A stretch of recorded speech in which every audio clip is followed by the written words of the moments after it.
शुद्ध आत्मा, शुद्ध परम पारणामिक स्वभाव माने आत्मा का शुद्ध स्वरूप। और जो उपयोग है दर्शन ज्ञान चेतना, तो चेतना तीन प्रकार की होती, ज्ञान चेतना, कर्म चेतना, कर्म फल चेतना। ये कर्म फल चेतना वो कहलाती है कि जो कर्मों के फल को भोगने वाली, और कर्म चेतना वो है कि कर्म बंधे हैं, जो कर्म परमाणु बन गए ना आत्मा प्रदेशों में, वो कर्म चेतना है ना। और जो कर्म के फल को भोग रही है, जो कर्म बांध रही है निरंतर, जो चेतना, जो कर्म का बंधन हो रहा है वो कर्म चेतना। फिर जो कर्म का बंधन होने के बाद जो फल उदय में आ रहा है तो कर्म फल चेतना, जो कर्म को बांधने वाली और जो कर्म के फल को भोगने वाली। और एक है ज्ञान चेतना, जो इन दोनों को जान रही है। नहीं है समझ में?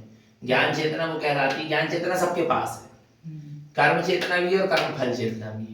कर्म भी बांध रहा है जीव और कर्म के फल को भी भोग रहा है, और ज्ञान चेतना भी, पर इसका बोध नहीं है जीव को। किसका? ज्ञान चेतना का बोध नहीं है। और सम्यक दर्शन जहाँ होता है वहां सम्यक ज्ञान होता है, तो सम्यक ज्ञान होने पर ज्ञान चेतना जागरूक हो जाती है, तो वहां ज्ञान धारा चलने लगती है।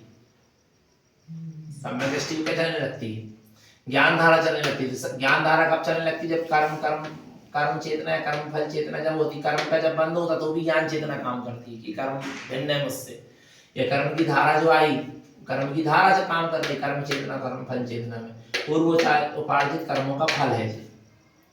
और ज्ञान चेतना माने ज्ञान धारा, ज्ञान धारा किसका फल है? सम्यक ज्ञान का फल है। कि आपके अंदर ज्ञान धारा चलने लगी माने आपके जीवन में सम्यक ज्ञान, तब तो ज्ञान धारा चल रही है आपकी। और यहाँ कर्म धारा चल रही है, तो कर्म धारा में पूर्व उपार्जित कर्म का फल है। जो वर्तमान में जीव का कुछ नहीं है, इसमें पूर्व उपार्जित कर्म का फल चल रहा है। अब जब कर्म धारा चलती है तो मिथ्या दृष्टि कर्म ही कर्म धारा में बहता रहता है, उसको पता ही नहीं कुछ,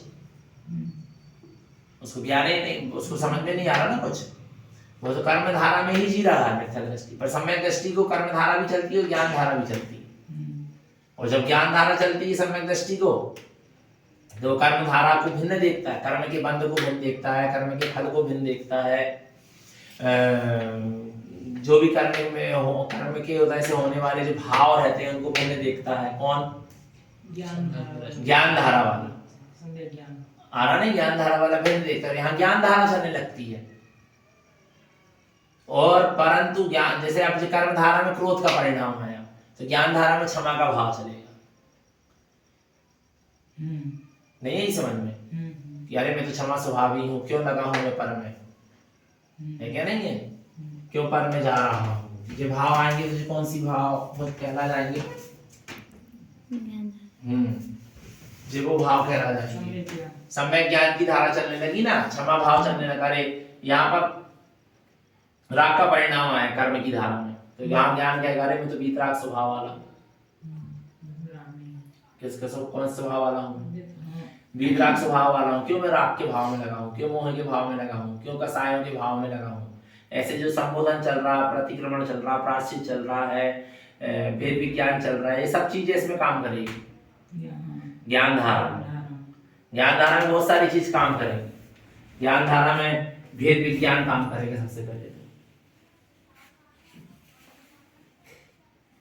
भेद विज्ञान काम करेगा। भेद विज्ञान, फिर आपको भेद विज्ञान के बाद इसमें प्रतिक्रमण होगा, प्रायश्चित होगा, प्रतिक्रमण होगा, प्रायश्चित होगा, और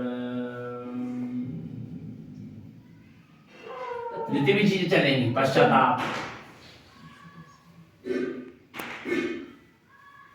पश्चाताप चलेगा, इसमें वेद विज्ञान चलेगा, सुरत चलेगी, सुरत चलेगी, प्रतीति चलेगी, ये सब ज्ञान धारा में चलेगी। ये सब इसमें चलेंगी, जो पूरी चीजें ना इसमें चलेगी। अंतर शोधन चलेगा, बहुत सारी चीजें चलेंगी।